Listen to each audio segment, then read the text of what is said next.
Olá pessoal, tudo bem? Na aula de hoje nós vamos trabalhar, no caso aqui, a digestão dos ruminantes, tá? Nós vamos ver como é que funciona a digestão dos ruminantes, como que a gente consegue absorver essa energia desses ruminantes e como que a gente consegue transformar a energia desses ruminantes em energia pra gente, né? O que que tem de diferença? Eu já não sei se eu brinquei com vocês na sala de aula, eu gosto de brincar com meus alunos, que o professor conta piada, a mesma piada em todas as salas. Então o que que acontece? Eu perguntei para os alunos assim, por que eu não posso comer capim? Né? Por que eu não como capim? Por que eu não posso lá mastigar um capinzinho lá? Né? Por quê, pessoal? Porque eu não tenho o quê? A celulase, a enzima que digere a celulose. Né? Se eu pudesse, eu ia comer uma macarronada de capim. Então, seria interessante, seria mais barato do que um cheeseburger, x-bacon, né? Então, pessoal, o que acontece aqui? Nos ruminantes, no caso aqui, ele vai ter um estômago chamado de poligástrico. Um estômago que é um sistema digestório que ele consegue digerir essa massa. O elefante, ele vai conseguir digerir ali brotos e galhos, a girafa. São animais que têm esse processo, no caso, de digestão, né? Que tem esse processo de digestão onde ele consegue absorver esse material. Outros organismos, eles conseguem absorver pequenas partes de glicose, de frutas, pequenas sementes, mas eles têm que comer muito mais para poder ter uma quantidade. Outra coisa também para a gente também observar é que essa estrutura do sistema digestório dos ruminantes também não é tão eficiente igual a dos mamíferos, que tem diversas partes e estruturas também. Então, ou seja, a gente vai ver as fezes, por exemplo, dos ruminantes, né, com grandes quantidades de matéria orgânica ainda em aproveitamento.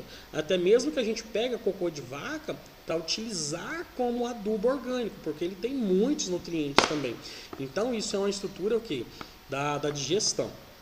Vamos ver um pouquinho nos exercícios mais sobre isso depois. Então, esse estômago poligástrico desses animais aí, no caso, pessoal, é dividido em 4 câmeras, tá bom? Então, o que essas câmeras são? Nós vamos ter o rumen, que a gente vai chamar da pança, tá bom? Então, a gente vai ter aqui o rumen. Deixa eu só colocar aqui, no caso aqui. Nós vamos ter o rumen, né, que nós vamos falar da pança. Nós vamos ter o retículo, no caso aqui, que é o barrete, né, que é essa estruturinha aqui meio redondinha aqui. Nós vamos ter o omaso, tá? Também folhoso, e o obomaso, né, que é o coagulador, tá bom? O obomaso aqui que é o coagulador.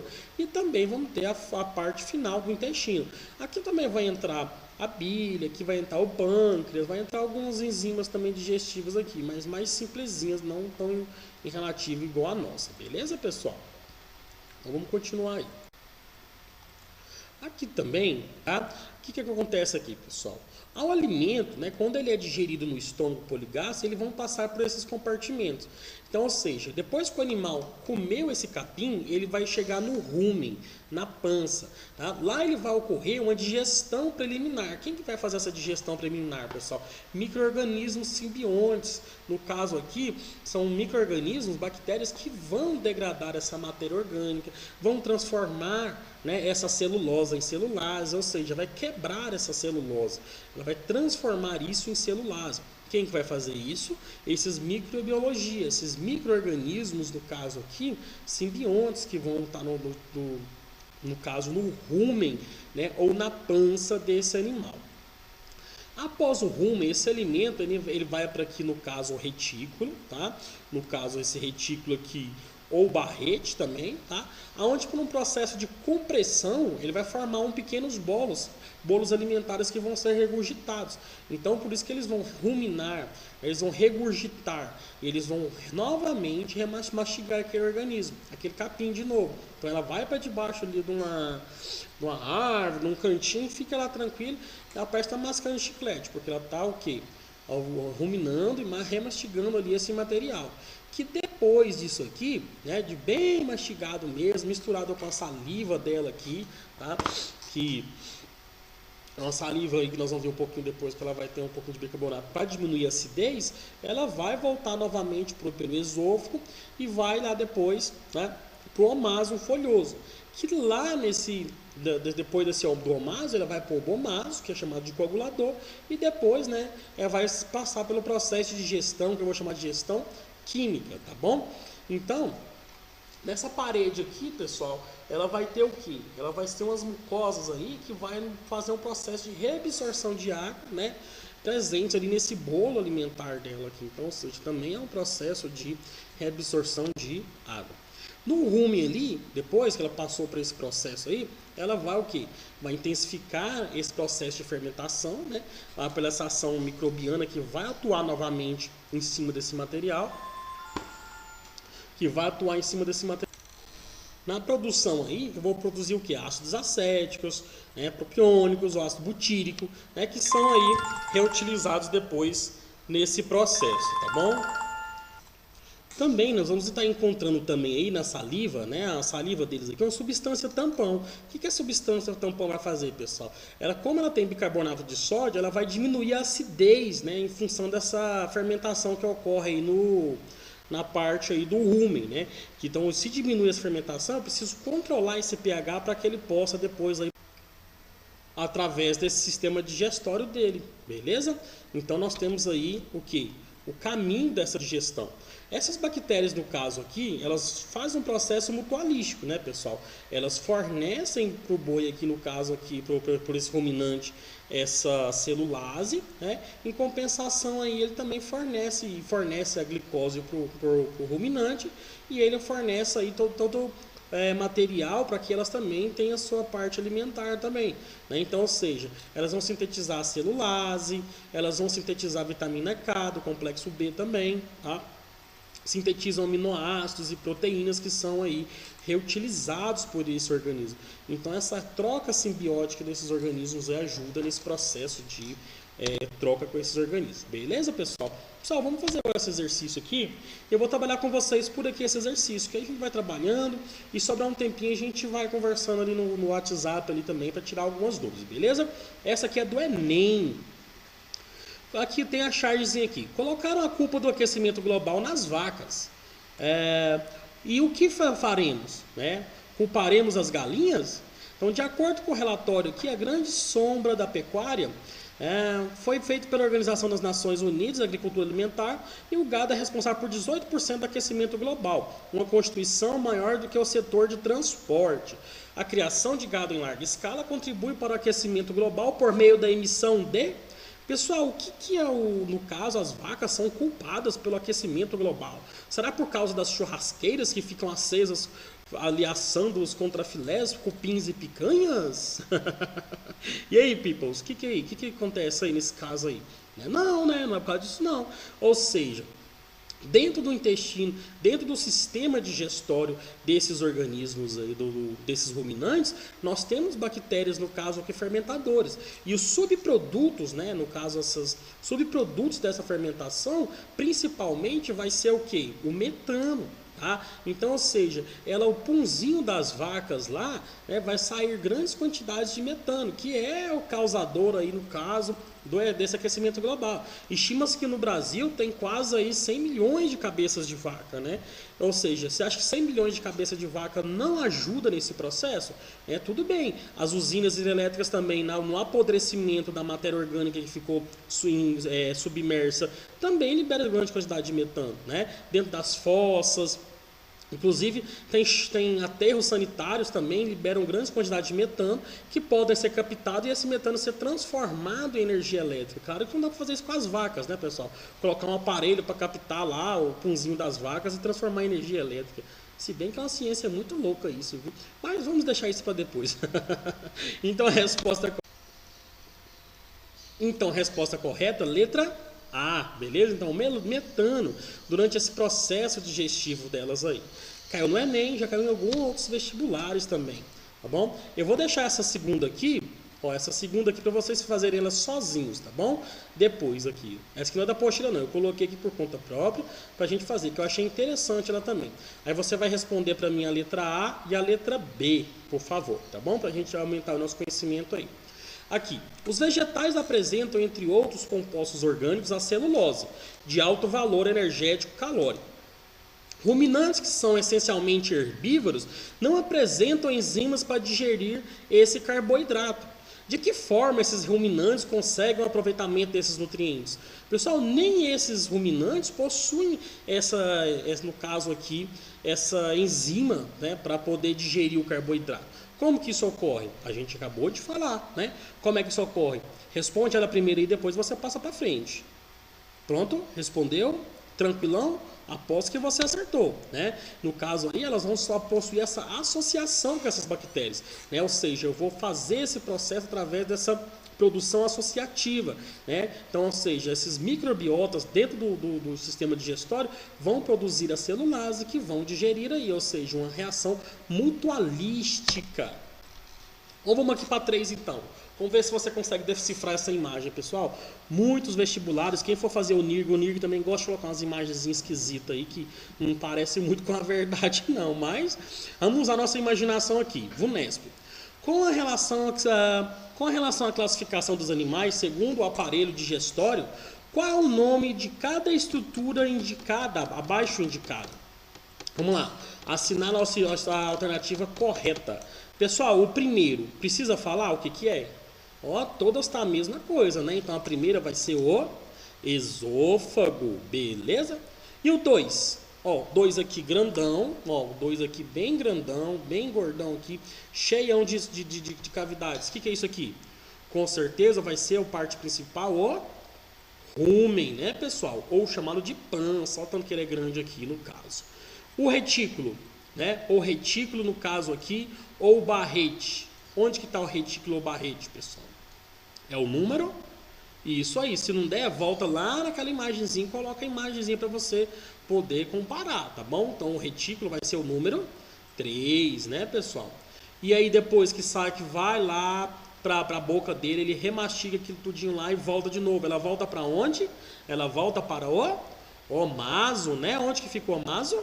Isso, o maso folhoso. Que ele vai ter umas paredes fortes lá que vão mandar esse material para onde? Para o abomaso.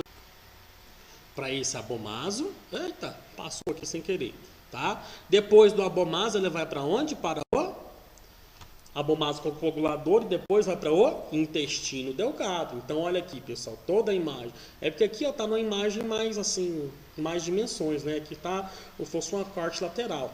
Então, nós temos aqui, no caso, o rumen, né? O abomaso, o maso, o esôfago, o retículo e o intestino do animal, beleza? Então a resposta correta é a letra B, pessoal, bacaninha, não é? Então, olha, é importante a gente também ter conhecimento de todas essas partes. Vamos lá, então, A4. A figura representa o sistema digestivo de mamíferos, né? De um herbívoro não ruminante e um carnívoro estrito, ou seja, somente carnívoro. Então, ou seja, ele pergunta aqui na letra A aqui, considere a dieta de cada um dos animais e explique por que os intestinos dos herbívoros são consideravelmente mais longos do que o dos carnívoros, pessoal. Por que o dos herbívoros é mais longo do que o do carnívoro, no caso aqui? Você consegue entender essa daí? Então, ou seja, eu tenho um herbívoro, um coelhinho. O que o coelho fica o dia inteiro fazendo lá, praticamente tentando fazer? Né? Comer as graminhas ali, comer algumas coisinhas ali e tal, e poder absorver uma quantidade de X de energia. E o carnívoro, ele vai lá e come um coelho que comeu o dia inteiro. E aí? O que acontece? Através daí dá pra gente fazer, no caso, criar a nossa resposta, não dá? Então, o que eu posso falar aqui? O intestino desse herbívoro aqui no caso, ele vai ser mais longo do que o do carnívoro. Por quê? Eu preciso de alimentar de grandes quantidades de alimentos, tirar o maior possível de quantidade de nutrientes daquele material, né? Ou seja, eu também posso falar o quê? Que esses carboidratos aí, no caso dessa matéria aí, desse não ruminante, ela vai ter o que, pessoal? Vai ter uma grande, né? Vou ter que absorver mais esse material. Pensa um macaco comendo lá frutinhas que tem 3 calorias. Então você vê a quantidade de calorias que ele tem que ingerir, né? Então também faz parte desse processo.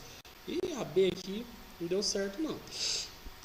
Nos mamíferos, a saliva contém a pitialina, amilase salivar, o enzima que atua na digestão dos polissacarídeos. Já falei isso para vocês. A partir dessa informação, é correto afirmar que nos herbívoros a digestão química começa na boca e nos carnívoros começa apenas no estômago.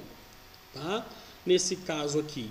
nesse caso, eu estou falando agora, eu achei essa resposta meio estranha, pessoal, porque ela fala aqui dos carnívoros, mas não fala que esses carnívoros aqui vai ser ele estrito, porque nos mamíferos, no caso, como nós seres humanos, nós produzimos a pitialina na boca, né?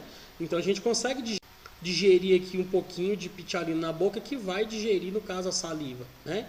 Então, ou seja, eu achei essa alternativa aqui bem confusa aqui na hora de fazer a interpretação. A gente tinha que, no caso aqui, definir que tipo de carnívoro que é estrito, tá? Não ficou muito aberto aqui não, no caso, para essa questão, não. Beleza? Vamos para a 5 então. O homem não é capaz de digerir a celulose ingerida na alimentação. No entanto, os ruminantes são capazes de digerir os vegetais ingeridos. Por quê? Por quê, pessoal? Letra A aqui, ó. No rumen existem glândulas capazes de produzir enzimas que hidrolisam a celulose? Existem glândulas no rumen, pessoal? Com certeza não, essa é falsa, né? Vamos ler a B. A celulose é digerida exclusivamente por enzimas existentes na saliva desse animal? Também não, pessoal. Na saliva deles aí não tem essas enzimas celulares. Bom? A letra C. A digestão da celulose é composta, consequência exclusivamente da maceração das folhas? Pessoal, não vou nem ler o resto. Maceração, vou digerir celulose? Com certeza não, pessoal. E D. Os alimentos são misturados com bactérias simbióticas produtoras de enzimas que hidrolisam a celulose. Ah, questão bonita, né, pessoal? Então, a alternativa correta aí, letra D, bacaninha. Aqui ele fala na 6. O desenho a seguir representa o trajeto do alimento no estômago poligástrico de um mamífero. O nome que designa esse grupo e os nomes atribuídos a esses representantes aparecem na alternativa. Então aqui eu tenho a pança, tenho o barrete, tenho o folhoso, tenho o coagulador. Eu tenho tudo isso aqui. Eu sei que é de um ruminante. Então quais animais aqui embaixo são os ruminantes, pessoal? No caso aqui, a vaca, o carneiro, a cabra. Beleza? Nós temos os roedores, temos os monotremados, cetáceos, que são boto, golfinho, baleia. Beleza? Tem que saber a diferença desses animais aí, tá vendo? Que é importante a gente ter a diferenciação. Então, resposta correta, letra A. Bacaninha. Vamos para 7 aqui. Ele fala que o processo de digestão ocorre em todas as espécies de animais, tá? Beleza. Aí, pessoal, ele cita o que aqui? Que possa ser absorvido por célula. Vamos dar uma aceleradinha aqui. De um modo geral, a digestão promove a transformação física e química nos organismos. A seguir estão descritos alguns processos digestivos que ocorrem nos animais. Ele fala, nas aves, a moela é responsável por triturar o alimento. Com certeza, né? Na moela da galinha lá, que eu não brigo por causa de moela em domingo de almoço um domingo lá, que tem aquela tia chata, eu quero a moela, o outro eu quero a coxa, o outro eu quero o fígado, eu quero o rim, eu gosto nada daquilo, pessoal, eu gosto de carne. Então, moela, não brigo por causa de moela. Por que serve a moela, pessoal? Ela é uma parte mecânica, ela aperta ali. Inclusive, ela come umas pedrinhas também que ajuda a triturar o milho daquele negócio ali. A 2. A bile produzida pelo fígado atua sobre a gordura e óleos, quebrando essas substâncias em pedaços menores. Isso aí a gente chama de emulsificação da gordura. Na 3. Na saliva existe uma substância que transforma amido presente na farinha em maltose. Com certeza, né? Isso aí está falando um pouquinho aí da amilase salivar. Na 4, as proteínas são quebradas por enzimas e em pedaços menores que são aminoácidos, né? E na 5, as bactérias presentes no estômago dos ruminantes atuam na transformação da celulose em glicose. Então ele fala aqui, são exemplos da digestão física e química, respectivamente. Física, pessoal, o que eu estou falando de processo físico, digestão física? Quebra, moeção, tratar, né? Ou seja, quebrar através de força mecânica, força física. Então isso eu vou encontrar na moela, tá? E também no caso aqui da química, eu estou falando do quê? Do processo de quebra aí por enzimas químicas feitas por bactérias. Resposta correta eu vou encontrar em qual letra? Letra C, no processo físico da moela e químico das bactérias. Beleza? Na 8 aqui, os animais ruminantes representam o estômago dividido em 4 compartimentos. Essa especialização tem por objetivo, e aí pessoal, proteger o trato gastrointestinal. Então que essa daqui é fácil, Não é. Obter maior eficiência de gestão de proteínas, estou falando de celulose, não de proteínas. Né? Aumentar a capacidade de assimilar lipídios, também não. Né? Apesar que ele transforma depois aquilo ali em material e gordura também. Permitir a digestão da celulose, tá vendo que é bem autoexplicativa essa matéria, dá pra gente fazer tranquilão, não dá? Não tem problema, né? Então, pessoal, a resposta correta, letra D. E ficamos por aqui, pessoal. Agora eu vou tirar dúvidas de vocês lá no site, lá no WhatsApp, beleza? Vamos lá, se tiver alguma dúvida pra gente conversar.